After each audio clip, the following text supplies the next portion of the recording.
my name is Liz and I'm the Children's Centre Lead for Quaggy Development Trust.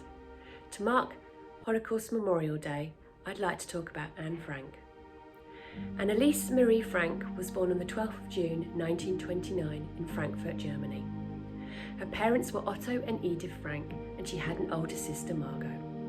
The family were Jewish and lived in a community of Jewish and non-Jewish families.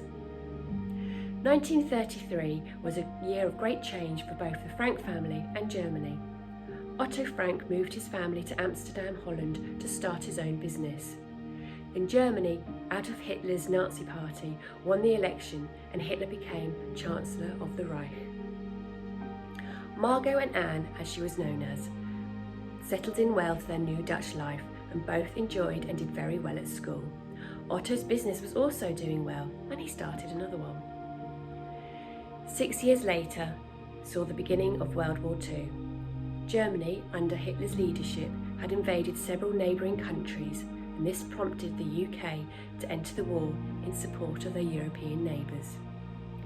In every country Germany invaded, the Nazi Party introduced policies of terrible intolerance towards Jewish and other minority communities.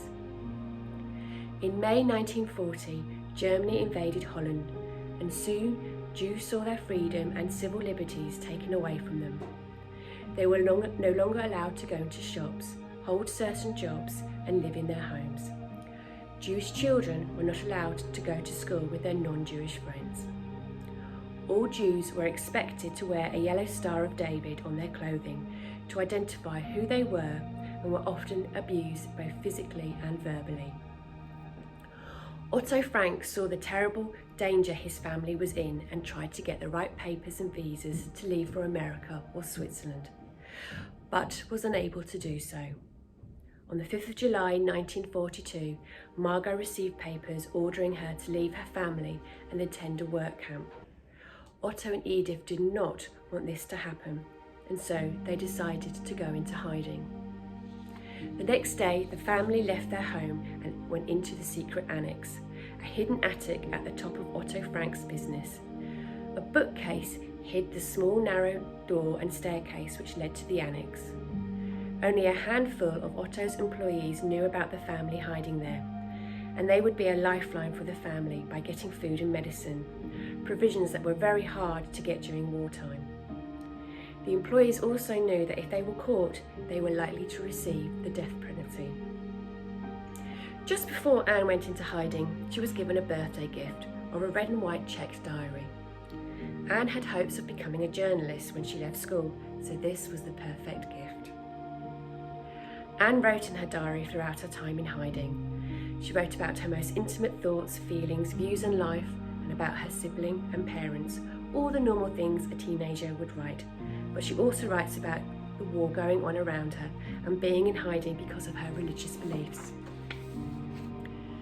During her time in hiding, a family, the Van Pels and their son Peter, and a dentist, Fritz Pfeffer, joined the Frank family, making the space in the annex even smaller, more claustrophobic, and the risk of being discovered more heightened.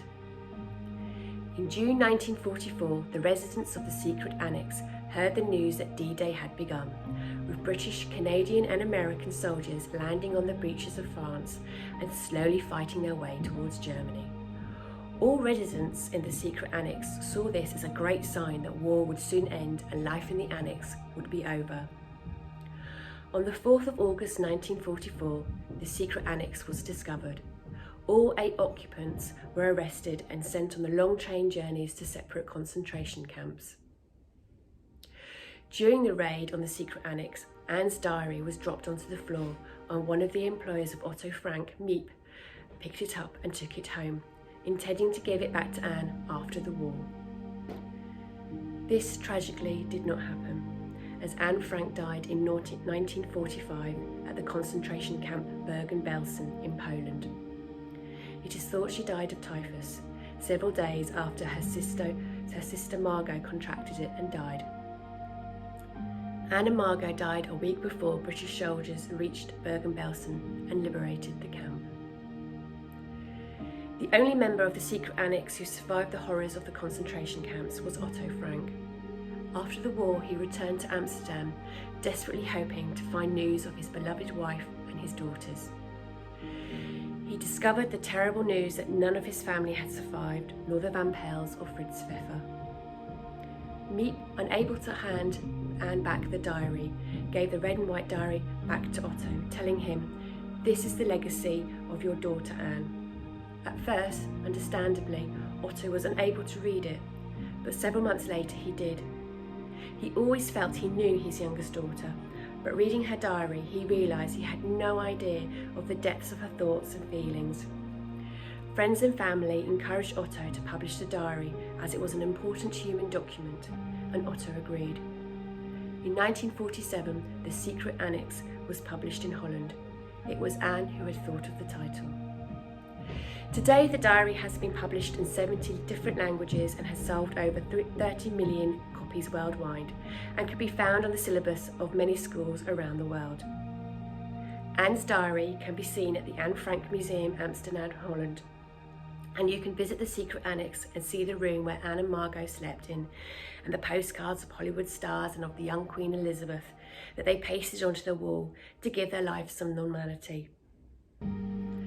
Nelson Mandela read the secret annex whilst in prison on Robert Island, and when released he spoke of the impact of reading Anne's diary and what it meant to him and the parallels he drew with his life and hers.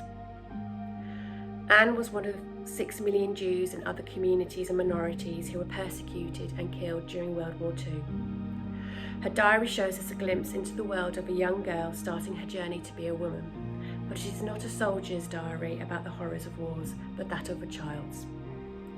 Anne Frank, diarist, teenager, prisoner, would-be journalist, once said, "In the long run, the sharpest weapon of all is a kind and gentle spirit. Where there's hope, there's life. It fills us with courage and makes us strong again. Whoever is happy will make others happy."